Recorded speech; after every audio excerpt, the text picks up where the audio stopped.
This is a production of O'Brien Communications.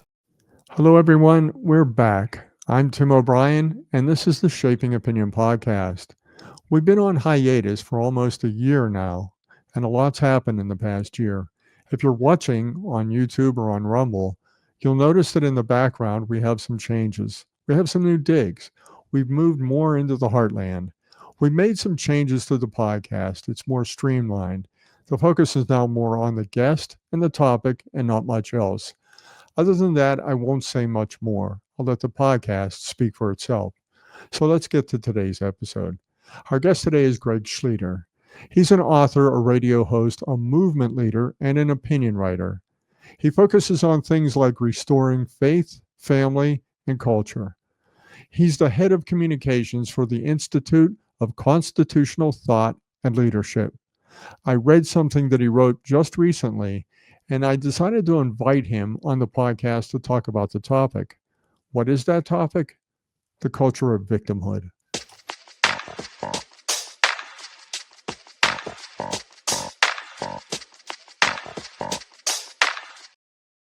Hello, Greg. Welcome to the podcast. Thank you so much, Tim. I was looking at your intro before the episode, and you do so many different things. What do you do during the summer? What keeps you most busy right now? Well, children age 20 to 27, so they're all very meaningfully engaged in their various areas. They're all, by God's grace, devout Catholics making a difference in the world. To the day they die, though, we will be praying for them and fasting, but delighted to have that familial connection. Our mission has always been Trinitarian. So in so many ways, we have our mass impact image Trinity movement. If people went to ilovemyfamily.us, they'd see an example of that. In so many words, people go to these great events, right? Curcio, Chirp, Silent Retreat, whatever, amazing things. And the big question is, how are we living that out in our marriage and homes? We want people to see their homes as that occasion. So we provide a lot of resources for that to happen. We do events and series and men's night and women's night. And so that keeps us very busy. And I am also very involved with this new entity called the Institute of American Constitutional Thought and Leadership. Are you still there, by the way? I am. You are? Okay. It becomes a full screen when I come on. So, and you're much better looking than me. So, I think for the audience sake, it's better to see. So that's an endeavor, Tim, really with the lack of civility in the populace in the public square.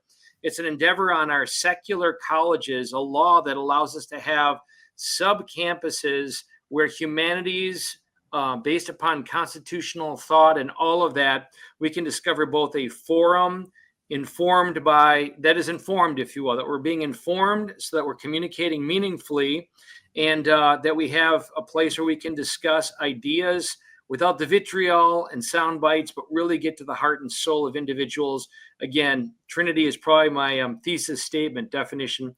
Top of that, I love to play music. I love to play chess. I love a cigar once in a while. A lot of really good friends. We're doing a lot of certain things, conferences and events are always happening for us. But the very heart of it is our home. It's my beautiful wife. It's our daily prayer together. It's our running and playing pickleball is a new thing for her, which is really awesome to do together. As I'm now 57, so exploring a new horizon, if you will, like a different energy. And writing has been a big thing. As you know, I've had a couple articles on various magazines, and Crisis Magazine being one of the main ones. Very grateful for them. And I've written a couple books and a new one to be coming out with a foreword by Father John Riccardo and great endorsements by Bob Schutz, Peter Herbeck, Michael Molden, Joe Campbell, a couple bishops, called Slaying Giants.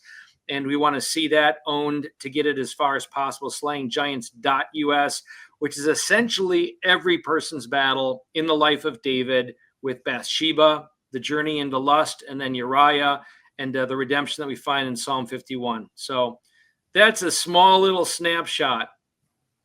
Well, the common pattern there, and I do have to ask you about this because you're living it. One of the things the saying, you never want to talk about politics or religion when you're in mixed company or wherever, and even in public, people will say that. You're so much about religion. How do you navigate it when people disagree with you, or you say something that surprises people, or maybe causes a visceral reaction on their part? Yeah, so people are at the heart of politics and policies and personalities, all of that. I think to acknowledge them and look at them through the lens of the Father, who is so patient and loving and merciful and right kind, but yet just. Love is not just what we feel, it's a contour of a truth that guides us to our greatest good. God is truth, right? So I think with that mindfulness that there's a deeper reality beyond the political, cultural landscape. And that ought to give us a strength. Honestly, we got a secret weapon in knowing it's their greatest good. It's our greatest good, right? I don't profess to have arrived, but I'm not going to presume to remove that standard because I struggle with things. My struggle is not that person's or that person's, but which of us aren't tempted to kind of dismiss self-mastery because we struggle? And that's a failed enterprise. And I think it's a thesis. It's the pandemic, probably the source of the article that I wrote, is we're inclined to be victims. We're inclined to make ourselves slaves to very strong, demanding challenges. I just want to say to them, I've got mine too. I've got those things that demand my self-mastery, without which I'm going to be languishing. And by seeking God's grace, because I can't do it by myself, I'm going to discover a flourishing. Therein is the landscape, I think, of the battle that we're all on. And to help articulate that, there's nobody who's sinning that's truly happy. We know that. We're good at it. We've sinned. All of us, anybody who's alive for 10 seconds.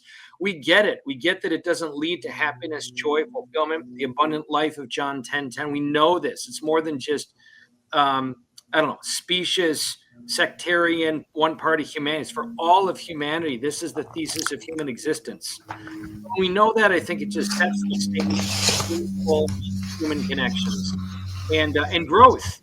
Which of us don't want a mission? Which of us don't want to feel coming out of church or business, school, sports? Which of us don't want to experience us in increments becoming the ever greater version of ourselves? So I have no problem going there, because I think Cecil B. DeMille, the great producer of the 10 Commandments, said, we really can't break the 10 Commandments. I might abstract in the Chesterton way. We can't really break the moral law. We can only break ourselves against it. This is the DNA of every biography, every story ever told. And we know it ourselves. So I think, how do we approach that ultimate drama with great love and compassion and clarity, and that people know, in spite of our differences, hey, I'm on that journey too, buddy. And I'm with you. And to know the way to enter, right? It isn't coming in with the hypostatic union, epistemology, metaphysics at the front end. It's relationships. Do they know that they're cared about? There's so many stories I could tell about, the dignity of truly understanding the dignity of the human person and the capacity for really meaningful relationship, regardless of where they're at. Well, you mentioned the article that got me to contact you. Really, I hadn't read any of your writings before, and I saw this one article that you wrote, and basically it was on finding resilience in a culture of victimhood.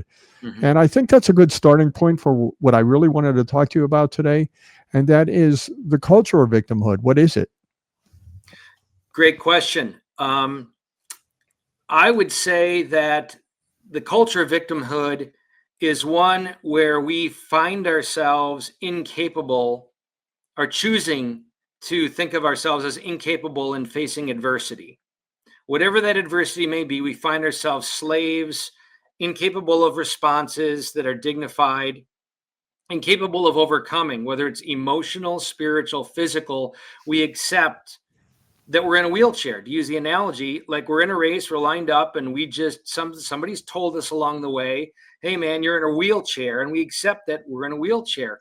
So that's really the deeper insight, I would say, of a victimhood. Obviously, on the surface of it, you can think of the word of a victim. You can think of Christ as the spotless victim, but the irony there is he's a victorious victim, right? He chooses it. He is in control every step of the way. There's a great mystery there. So on the most, banal surface level, some of us may find ourselves under control or power, things for which we are powerless, and there is technically a victimhood there. But I'm speaking more in the sense of the interior life. And even Viktor Frankl in his Man's Search for Meaning, that great book, right, as a captive of Nazi concentration camp, and he's being tortured. If there's anybody who has a right to be irate angry, to retaliate with whatever power he has, with real anger. It's somebody like him. But along the way, he discovers this embryonic freedom, that between the stimulus of the Nazis who are torturing him and his interior response is an embryonic space, a capacity to choose.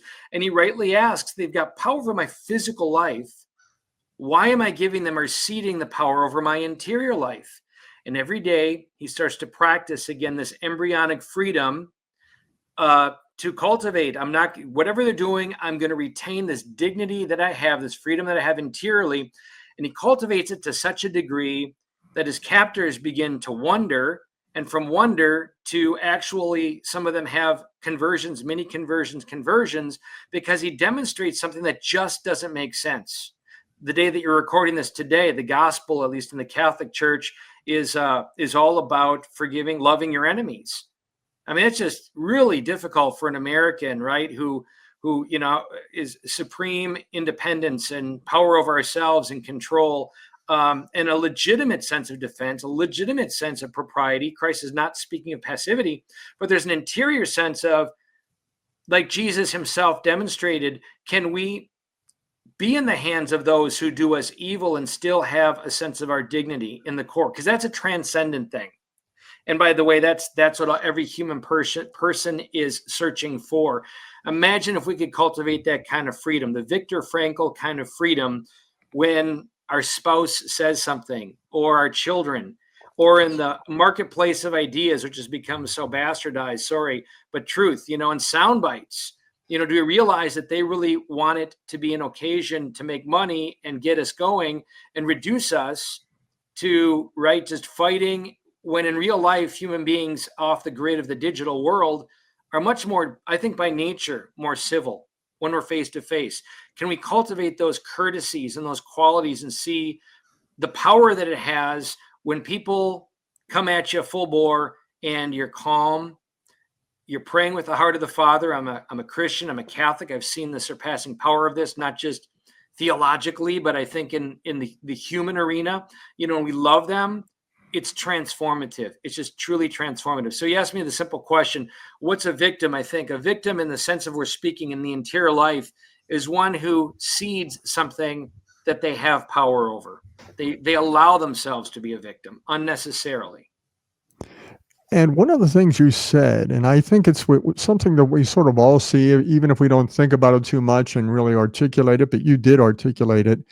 And you basically say that what victimhood does for some people is it validates certain insecurities, certain emotions, even certain routine discomforts, where if you go back, and I hate to go back into like the culture of America, let's say post-World War II, you had a lot of men who came back from the war. You had families, you had men, and I had men in my family I can remember who came back from that war. They didn't talk about the war. You have people that came back from Vietnam and even more recent conflicts. They don't talk about it. They're more stoic. And sometimes that's good, sometimes it's bad for them. But the bottom line is they've seen some real trauma. But you talk about in your article that people are saying because their father and mother were a little bit strict on them when they were raising them, they're calling that trauma. So I wanted to find out from you how you would kind of parse that out when you talk about validating emotion versus real traumas versus not very real traumas.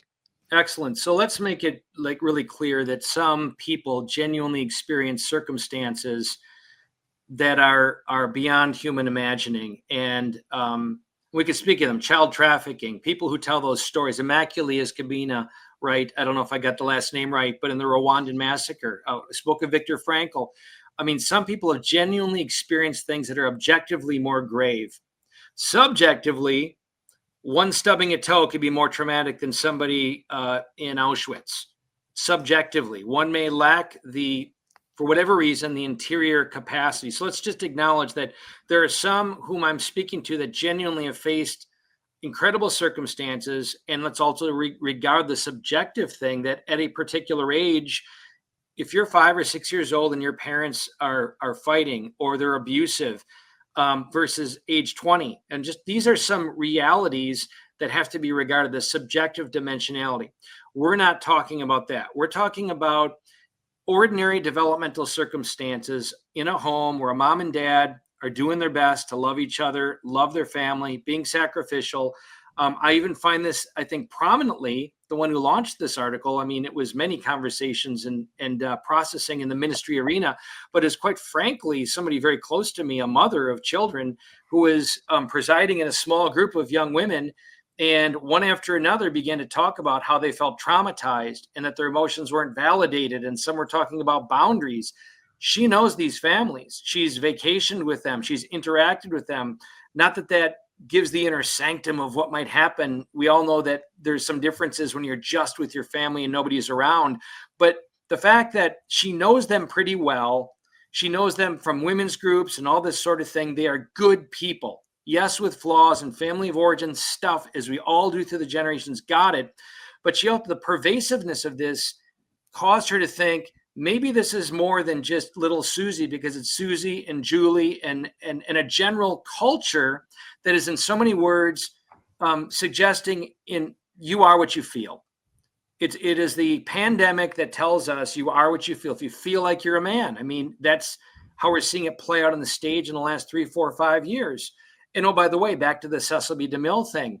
If we're pursuing going against God's law and his truth, if we're going against what is revealed, I might even just say natural law, we are going to experience ourselves broken. Those who have been given the lie that you are what you feel and not encouraged with love, challenged, almost like driving down the road, you're teaching your child to drive. What parent is going to say, there's the berm, but you can decide it not to be. Whatever you feel about that berm, whatever speed limit you want to go. Well, those are signs, but you can disregard those. There's a great analogy of that, I think, for our current day scenario, that much of the world is saying subjective caprice, whatever you feel. One of the political parties in particular has championed this, has pioneered this, and we see it spill out into the streets as hurting people hurt people. We are seeing the violence take place externally as an expression of an absence of a dad or mom who love them enough to say, I love you, and that does mean affection, unconditional regard, wanting to listen emotionally and work at that, got it. But there are rules to the road. I didn't create them, but I'm created by them.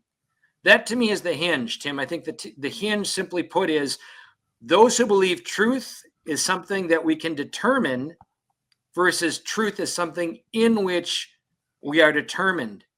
In the latter sense, we avail to, again, the rules of the road. We avail to the good of the human person. We avail to God's design, the physiology, the anatomy of man and woman.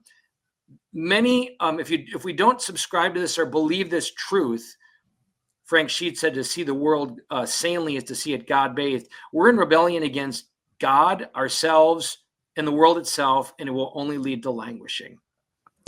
You reminded me of something, and I'll tell you a story in my personal experience, because this drives towards the whole issue of the systemic part of this. So you talked about people who sort of feel this trauma, and like you said, there's this culture that says you are what you feel, and then there's the system. And I'll tell you this story. I was on the board of ethics for a large communications organization, national organization in the United States. And as part of the board, we would get complaints about members. So people would contact us to find out, or basically ask us to do something to discipline members. So in the PR field, basically they wanted us to disbar PR members because they did something that the accuser said was unethical. So we came up with some standards. I was involved with that, and we came up with that whole process, basically, with how to handle those types of complaints and whether or not certain members need to be somehow addressed because they violated our code of ethics or whatever. So I was on the board of professional ethics and standards. What I noticed when I was part of that was, as soon as somebody complained, my fellow board members almost felt compelled to believe them, number one, and they felt compelled to act on the member because we didn't get that many complaints. We were like a fire station in a small town. We didn't get that many. So when you get a complaint, It was almost like everybody was all hands on deck. Let's take care of this. Let's address it, and let's do that. I was usually the lone member who tried to put the brakes on. And I said, look, our organization is here for the members. There's this idea of innocent until proven guilty in the legal system. Maybe we should adopt that in our whole approach to this. And I just assumed that might be, but that wasn't. And even though academically you could say that people said, yeah, I agree with innocent until proven guilty, when they had the chance to do something, they wanted to do something. And that meant, in our case, disciplining a member. The system then that we created had checks and balances in it, and it forced the process to give that member a fair hearing, and things worked out in the long run. So that's a typical microcosm, and I think you could apply that to teachers. You could apply that to law enforcement officers. When you have someone and you say, well, are you going to do your job or not? So you have teachers and therapists now, and someone comes to them and they say, I don't feel this way, or my father didn't treat me a certain way that I wanted growing up, and that's why I think I'm an alcoholic today. Whatever they say to that therapist. And you almost have a system that feels compelled to give them drugs to affirm whatever it is that they're thinking, because they feel like, well, I'm part of this system that's supposed to help them. And if I don't affirm this, or if I don't give them a prescription, or, let's say it's an orthopedic doctor and you feel like your knee's hurting you. If I don't give this person surgery, they're going to walk away dissatisfied. And I don't want that. I have to do my job. That's sort of how systemic thinking plays into this. So I guess my question for you, after kind of setting all that up, is how does the system reinforce this culture of victimhood? Yeah, there's a lot that could be said about the history, the decline, the descent into this culture that we're in. It's no longer just a personal malady. The dismissiveness of objective standards of health and relationships and all that means, which is essentially what's happened. We've dismissed former standards that were geared toward what? Becoming the best version of ourselves. I mean, the very heart of our democracy, the very heart of the laws of the land and the Constitution, natural laws, participation, divine law. I may be taking some license here, but in general, it was about a deep respect for the dignity of the human person created in the image of God. And there was an assumption there, not that the government would lean in and accommodate every whim that we have, psychological, emotional, spiritual, physical, financial, but would set the stage for human flourishing, would set the stage for those who are willing to work hard and willing to observe, if you will, the rules of the road to get somewhere. Let's stick with our analogy that we were made to get somewhere. Well, somewhere along the way, I think entitlement enters in. And I think it was, we could talk about Saul Alinsky. We could talk about a lot of the sources, which are not part of my article, but that strategically, I think, sought to undermine the dignity of the human person for the purpose of weaponizing them in political realms for political advantage and gain. And rhetoric, how that played out, and language to deceive people. If you can sit back and make money or receive benefits without having to work, I think, it's the communist, right? Socialist communist principle that is contrary to a Christic view of life. And people might trend towards that. And thus you get the diminishment of just the dignity of work for the sake of work, as it dignifies a human person. So, I don't know, as a father of 7, one in heaven, from the very beginning, our premise is you are made for a purpose. How do I help you discover your greatest good and attain that? And the answer to that question cannot be one where I am saying, based upon the least that I'm willing to give. This is where it factors in my opinion, because the family, the domestic church, is the cell of society, right? It is the context of formation. And if a parent is not asking that question, how am I meant to provide ultimately for your formation, your character, your excellence, and willing to sacrifice? My wife and I may settle for decisions that are expedient. Put them in such and such school where they're getting outgunned 8 hours a day and they're experiencing contrary ideologies, not only from their fellow students, but from teachers. And I'm not saying dismiss the need to refine them to engage in that real world, because a good parent does that also. But I'm just going to say, as a father, that battle is particularly acute, and the need for parents to ask the question, what is my ultimate role here? What is my ultimate purpose to become the best version of myself with my wife, in that order, God first, myself, with my wife and with our children, that results in them having authority over themselves, a self-governance to pursue those ends. So our children, as an example, till the day they die, we'll be praying for them. We are flawed. We're working it out together. One of them is a recording artist. His song is #1 in the world on Christian charts, has reached that point. Greg Schlueter, Counting My Blessings. A daughter is, as they say, influencer. She reaches tens of thousands of young women, and she's 26, 27 years old, is a devout, godly wife and mother primarily. She runs a kind of company that blesses 100 other women, and she does this with a few hours a week, but real attentiveness. I have a son whose podcast is supported by Fortune 500 companies. He's 20 years old. The Running Effect with Dominic Schlueter. Our children have acquired this because they see that the adventure of life is worship. The heart of worship is to give God worth. This is the truth of every human person. My kids are really no different from any other kid. Yes, I realize there's differences in aptitudes, but it's because we said you're made for a purpose. And don't accept excuses. One thing I would say, my son Dominic, big runner, he's the podcast guy. Sometimes when he's younger, you get it. You complain about some pain or struggle, or it's raining or the weather or just math tests or whatever. And he'd hate it when I say this. And I tried to be judicious in how often I said this, but simply put, adversity reveals the man. Adversity reveals the man. I might say adversity reveals the woman. That's striking at the heart of this, Tim. We face adversity. By the way, God the Father in heaven, who loves us, which means everything he does is love, allows extraordinary struggle, not just struggle. God the Father in heaven allowed his son to suffer and die. The love that we speak of God, which forges us to be saints, quite frankly, the best version of themselves, the world wants to reduce him to therapeutic God, wants to reduce him to, what do you feel today? And, can I pour you a cup of cocoa and give you a nice teddy bear because you don't like the candidate who has voted or whatever, or because you're a little sore and pain from a certain circumstance. In our home, from the time they were little, it was a season we get up at 5:30 a.m. to be at the gym at YMCA every day, so we could be back in time to go to mass, so we could begin homeschooling. And we were able to engage in many activities throughout the community. Daughter was Cinderella and Cinderella. She was Belle and Beauty and the Beast. Our kids are top runners and athletes. And I'm saying that because God has put in us a desire to live this fully ourselves. But what a great opportunity in our homes to make them those cultures of encounter, and not to accept the victimhood that the world wants to impose upon them, to hold them down, but to see them as capacities to forge them for excellence.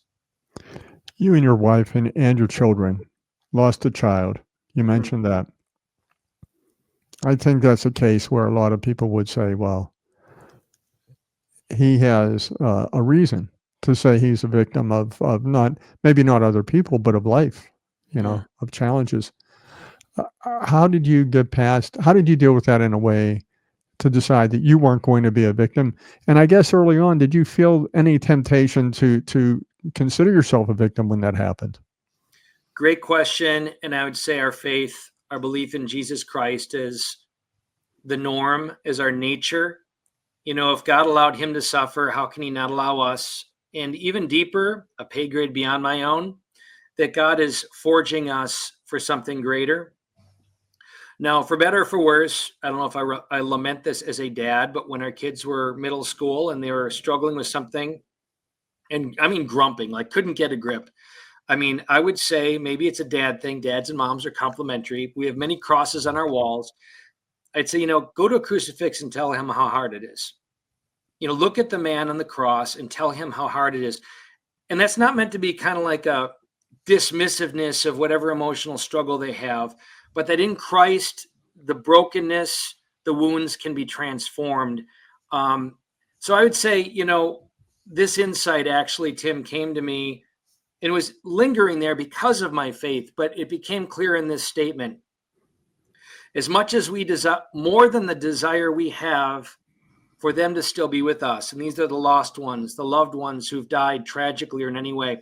The only thing greater than our desire for them to be with us is their desire for us to be with them. The only thing greater than our desire for our loved ones who've been called home early, whatever, by our judgment, the only thing greater than our desire for them to be with us is their desire before the gates of heaven, we pray, for their desire for us to be with them. So I think, yes, heartfelt, yes, tears. Yes, when I think about Teresa's birthday or whatever, it comes up and I feel it. I feel the loss. She's the number 7. As with any other loved ones, dear friends at our age, right? It's every week somebody's getting diagnosed with cancer, and we're going, dear friends who are no longer with us. But honestly, what a beauty of the communion of saints. Again, as a believer, a deep conviction that we are part of a mystical body of Christ. And every day when my wife and I pray, a key part of this, we call them a heavenly committee.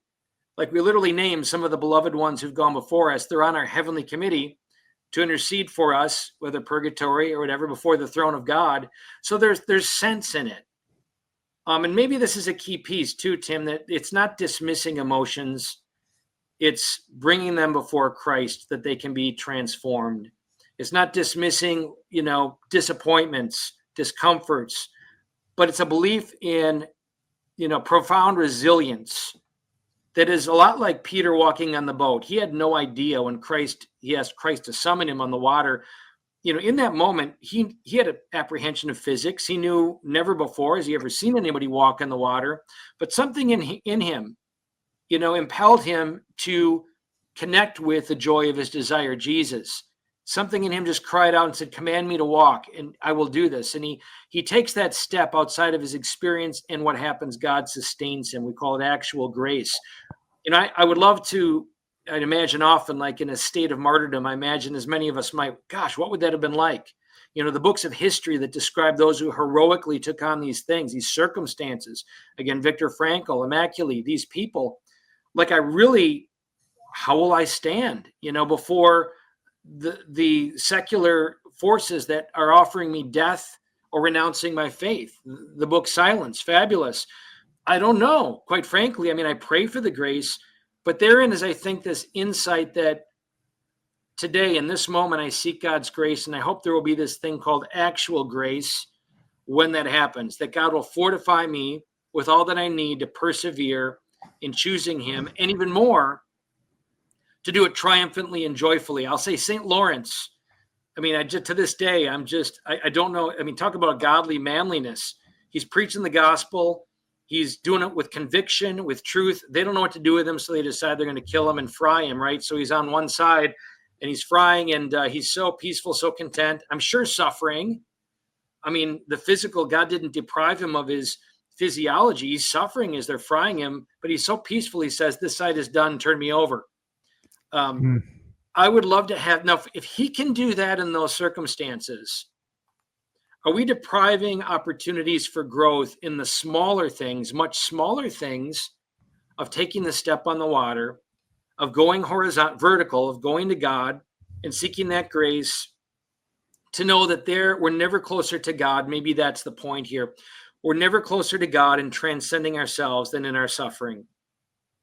Suffering that God allows in all the small and great ways in our lives are his invitation for us to have a profound intimacy, which as a Catholic, I see this richly in the Mass, revealed 2,000 years of capacity, not simply observe on the sidelines, but literally to participate what God offers and makes clear in John 6.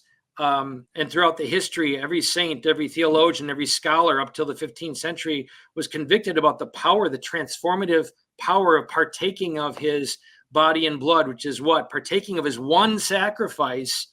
That is Tim, that is the revelation of our nature. That is the revelation of not just who we are, but whose we are. And the role, here's the key, the role that suffering plays in us. So if the enemy sees that transformative power, what's he going to do? He's going to say, run from it, medicate it, anesthetize, turn to that little device in your pocket. Anything but see God's hand reaching out to forge you for greater unity with him, the way the great martyrs and saints, even the little girl martyrs, from the days in the Colosseum or whatever, who I'll say delighted, but they were eager for their union with God in heaven that caused them to stand the trial. I want that. I want that. As we're talking about this, I don't want to presume that I've arrived, right? That this call to be victorious in the emotional duress and challenges of the world are easy. They're not. I can speak these things. I can look at history and see the imprint of Christ on all of humanity, but perhaps I'm writing these as much or more for myself than for anybody else. God, give me the grace, Romans 12, a transformed mind and heart, to look at every suffering and circumstance, which, by the way, I think is not only the key to my personal peace, and secondly, to my wife and family, but to all the conflicts we see playing out. Because if you don't have that, you're not going to be able to apologize and forgive. You're not going to experience the redemption and the healing that will result in the prayer Christ asked us to pray. Thy kingdom come, thy will be done. Big question. Would Christ ask us to pray that prayer without providing the means to do it? Contained in that powerful prayer of Christ is forgive us our sins. And how many are just burdened by a lack of unforgiveness or apology? Long-winded answer, fire hosing you here, Tim. No, it's a detailed answer, and I didn't even expect to get into this discussion, but I do have a question now, kind of somewhat related to that, and that is, when you talk about a lot of these things, you're dropping in your faith.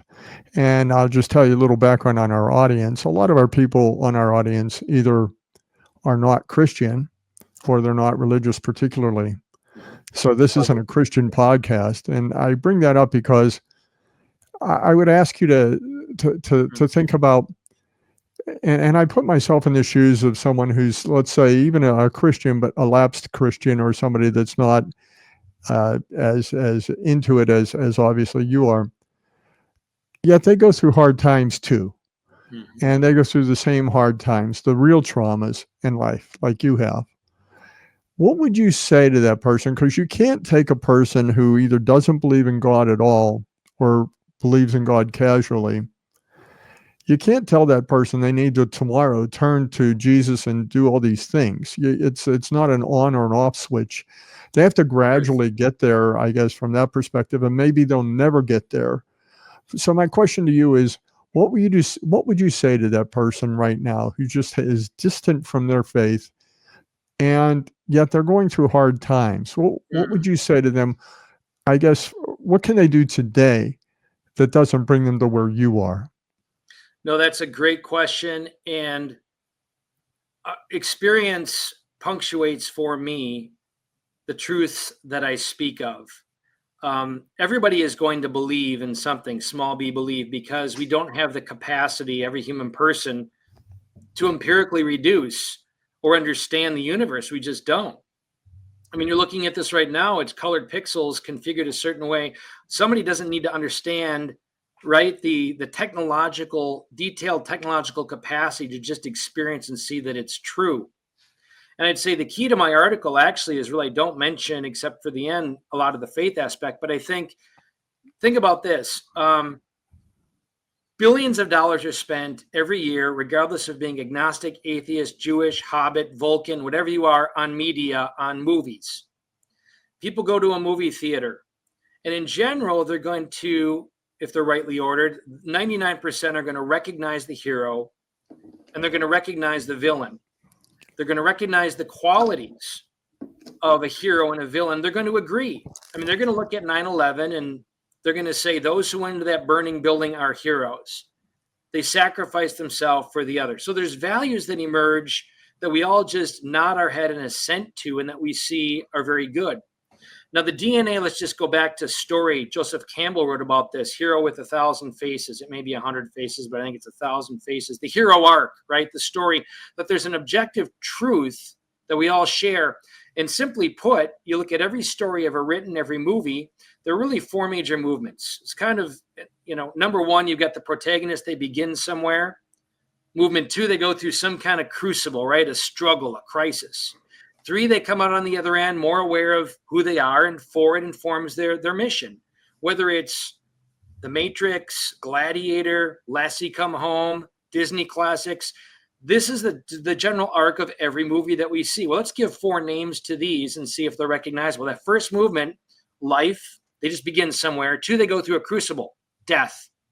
3, they emerge through that with a greater awareness of their identity. That's resurrection. And 4, their mission is informed with the power to do it. We would call that Pentecost.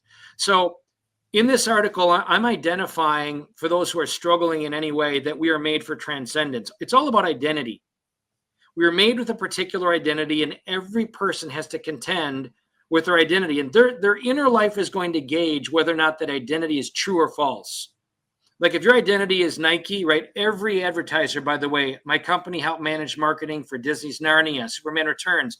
That media world apprehends this more than anybody who professes Christ, that we are seeking an identity to associate with, which informs our mission. They want to grab that because it's associated with dollars, right? So ask the question, pursue any of those identities that are offered you and ask yourself the question, are you more fulfilled?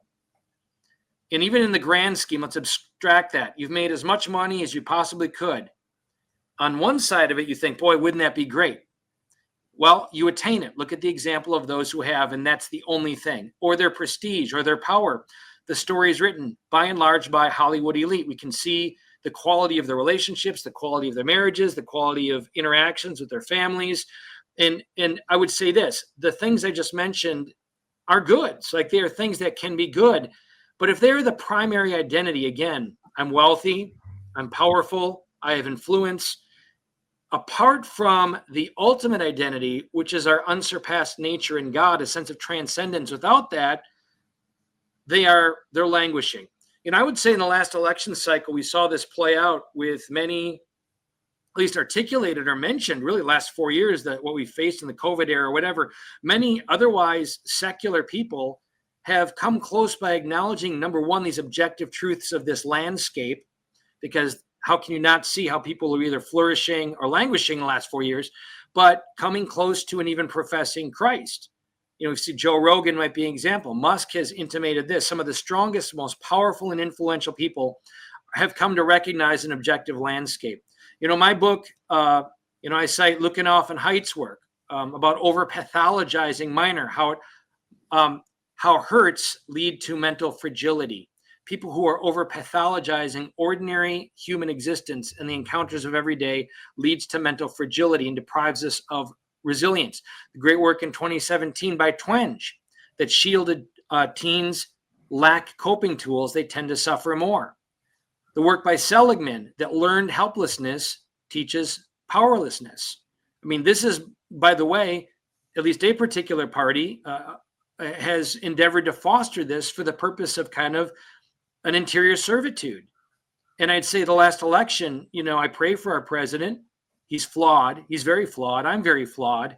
But I do think this idea of common sense, that sexually confused men, that's exactly what they are by the DSMA, Diagnostic Statistical Manual, DSM, and other objective sources of psychology. It is a problem that very evidently sexually confused men shouldn't be in my daughter's bathroom. I mean, common sense. That tide of truth is whatever you feel was, I think, on the ballot last November. And I think by and large, noting that, again, the president is flawed, he stemmed the tide of us being a culture that went in that direction. And now I think what's on center stage is, what is the nature of the human person? Aside from the weaponized narratives that make money, aside from legacy media, what is the core? What's below the surface? It's every human person's pursuit of their greatest good. And that line only leads to God. I mean, it only leads to whatever you want to use or define it, something that transcends us. C.S. Lewis, the formidable atheist before he wasn't, brilliant, regarded, his Mere Christianity articulates some of these things. If we don't believe in a transcendent objective truth, it's absurd to obey an abstraction such as a stopping sign. Like why observe stopping at a stop sign in abstraction and accept that others also must observe that, if at some level I'm not admitting that there is a greater good and an objective truth beyond just me? That paves the way to a belief in something greater, and all that remains for the flourishing life is take hold of that and recognize that it is an occasion of truth, in spite of how horrifically that idea has been represented, and that has to be said too. As a Catholic, Well, I'm in not this, downplaying the stuff. I'm not downplaying the pedophilia. I'm not downplaying the horrific things that there's not a single person I know, bishop or otherwise, who's not absolutely horrified. And by the way, even those who are quote unquote good leaders, all of us are included in this indictment, but have been mediocre or indifferent, less than passionate, jump through the hoops, go through the motions. I mean, I would love to have a beer or bourbon and cigar with any of those people who struggle with the concept of a God or faith. I'd love to hear them. I'd love to hear their hearts. And I guarantee you, I'm going to agree with almost 100% of what they say in their appraisal of the absolute failure of the witness of those who profess Christ. This is the biggest chasm, by the way, Tim. It's those who profess something, and then this huge chasm, and then living it. They like the conferences and the books and the events, but like the little old lady in the Wendy's commercial in the early years, show me the beef. I wish they knew that I'm saying that same thing. And I've been at this for a long time. I mean, I've been wounded by those who profess Christ and are in places of leadership. But I'm not going to abandon Jesus because of Judas. It sounds like a cheesy cliche. But there's a truth here that transcends the misrepresentation throughout the ages. And there are good examples, right? There are good examples of really godly people who have made incredible differences, and they merit attention also. And I want to be one of them. you mentioned the church, and I have a quick story on that, but I also wanted to ask you about that book that you mentioned. I had a meeting a few years ago with a general, a U.S. Army general, one of the big shots, and he was in charge of the communications, public affairs function at that time. Not the overall, but he was pretty high up. And one of the things he said that stuck with me ever since then, because the Army had, I don't know, almost 1 million, maybe 1 million troops at that point. He said, I asked him, I said, what do you do when you know you have that many people involved and every one of them is a potential PR disaster for you if they decide to do something wrong and whatever, the public sees it, it's caught on video. And he said, I have to assume every morning when I wake up, somebody in the Army is doing something heinous. Wow. He said that. And he said, and I have to try to find out, you can't find out who's doing what, but basically he said, I have to try to find out where my people are, what they're doing, and if something bad does happen, that we're prepared for that and that we deal with it in a proper and ethical way. And so he said his focus was on dealing with the things that come up, not necessarily, and trying to prevent them, but not necessarily trying to prevent all of them, because when you have that many people, you have to. And when you talk about the church and its flaws, I thought of that example because I think, yes, you do. You have a global church. It's 2,000 years old. You're going to have things that make the church itself not that perfect thing. But I want to go back to that article you mentioned, The Coddling of the American Mind, the book. It's a book that you mentioned by Lukianoff and Haidt. Yep. In your article, you say that inflating trauma leads not to sensitivity, but to paralysis. And you took it from that book. So you basically said that when someone inflates their own life traumas, they call something that may not be a trauma. It doesn't lead to sensitivity. It doesn't lead to empathy. But what it does lead to is paralysis. And that's one thing I definitely wanted to ask you to explain here, to dig into that a little bit. So we were made to overcome. As I said to my kids and others, adversity reveals the man. Like within us are obstacles that are meant to make us stronger. You might use the example even of a gym. You see somebody who's really strong, right? They're strong not just because they've heard there are these things called weights and your body's designed such and such a way, and if you do this, you'll be strong. It's not just that they've been given instruction, but they actually partake of the weights to be stronger. And in that is a breaking down, right? It's a breaking down, and by nature, physiologically, the body is made stronger. Similarly, the human emotional, spiritual life is exactly the same.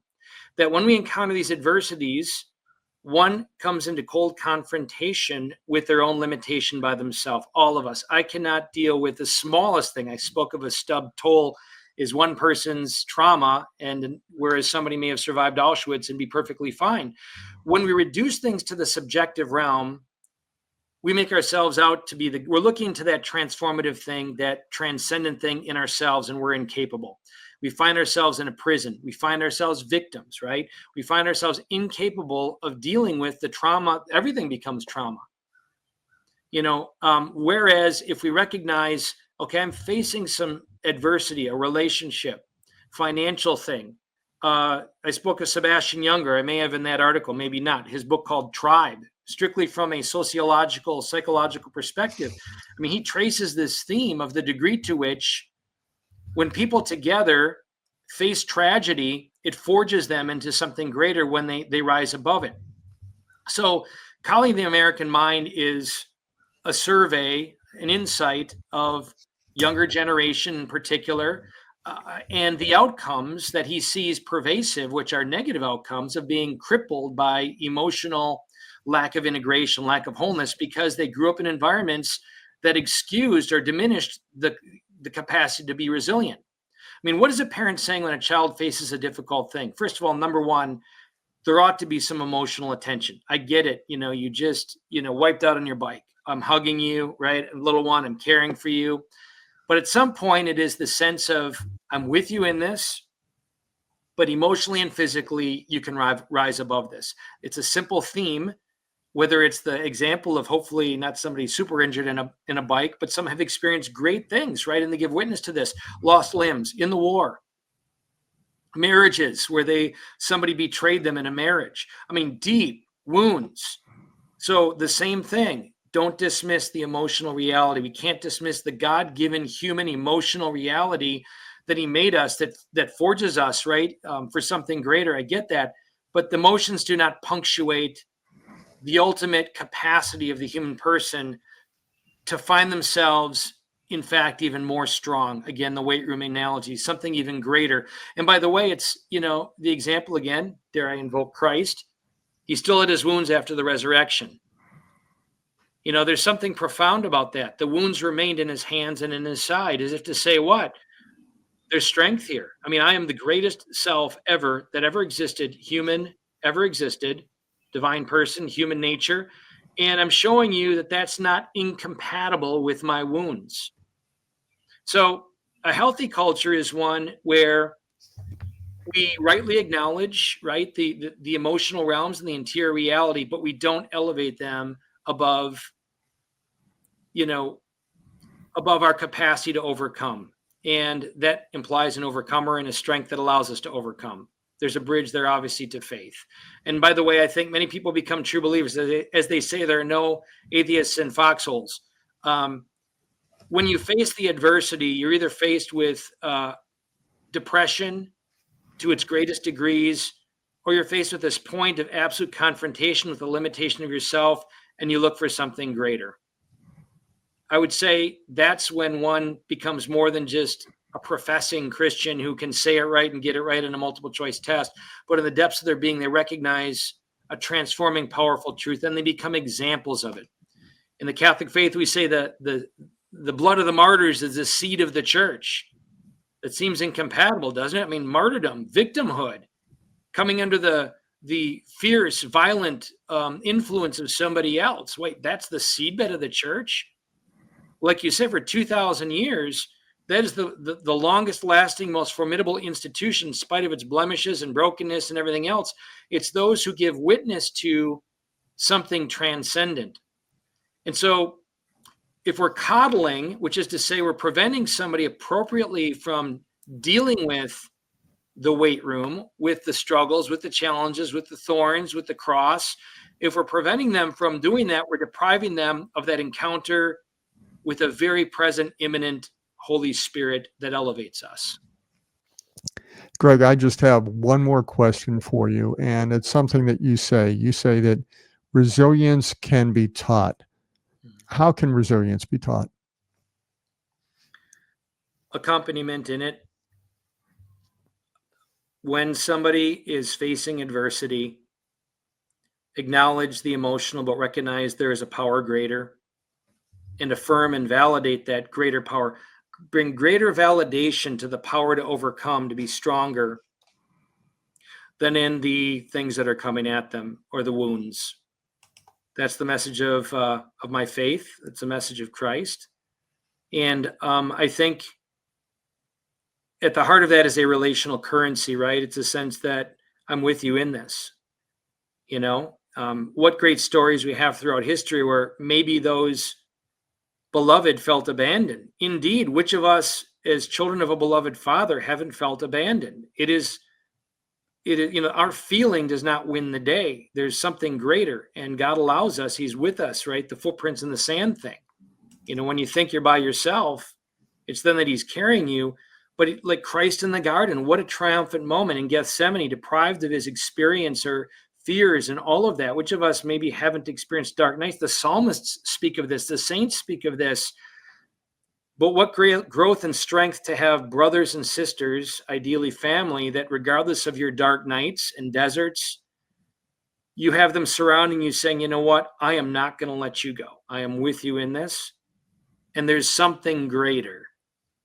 There's something greater. You can do this. I'm with you in this. And how many of us can't give testimony of, at age 57, 1,000 times, I thought it was the end. At what point do we wake up and say, you know, I was proven wrong 1,000 times simply by having the audacity to put my foot like Peter in the water, even if I sank a little bit. Have the audacity to believe, have the audacity to go vertical, have the audacity to seek something beyond yourself. And that's what community is about, right? We can't do it by ourselves. We can't do it by ourselves. We can't do it by ourselves. And right now, I'd say the flare-up of the world, the flare-up of the violence and incrimination and hatred and all of that is really a projection of interior brokenness and woundedness, right? Hurting people hurt people. And in each instance, that hurt needs to be redeemed by people who love them magnanimously and believe in something greater, that they believe it themselves. That's what will redeem the wound within and cause it to become not an occasion of being a victim, but a victor. Greg Schlueter, thank you for joining us today. Thank you so much, Tim. The Shaping Opinion podcast is a production of O'Brien Communications. Copyright O'Brien Communications 2025. Find us on Spotify, Apple, or wherever you listen to podcasts. If you like to watch, go to YouTube, Rumble, or our Substack page, shapingopinion.com.